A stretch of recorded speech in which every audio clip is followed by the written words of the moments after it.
இது பார்த்தீங்கன்னா கருங்காலி குச்சி. இது வந்து ஒரு 5 அடி இருக்குது.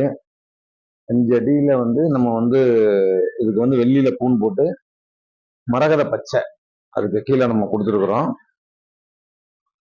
இது வந்து பிரத்யேகமா தயார் பண்ணது. மேல வந்து சிவலிங்கம். இதுல ஒவ்வொன்றுலயும் பாத்தீங்கன்னா வில்வம் லிங்கம் வில்வம் லிங்கம் நகாஸ் போட்டிருக்கோம். 5 அடி கோல் இது. ஆமா, மிக அருமையா வந்திருக்கு. இந்த மாதிரி உங்களுக்கு கருங்காலியில வெள்ளியில நகாஸ் வேலைப்பாடோட நம்ம இங்க வந்து ஓன் ஃபேக்டரியில நம்ம தயாராகுது. வேலைப்பாடு பார்த்தீங்கன்னா மிக இந்த லிங்கம்லாம் மிக அருமையா நல்ல தத்ரூபமா வேலைப்பாடு பார்த்துருக்கோம். அது வச்சுக்கக்கூடிய கல் நல்ல குவாலிட்டியான கல்.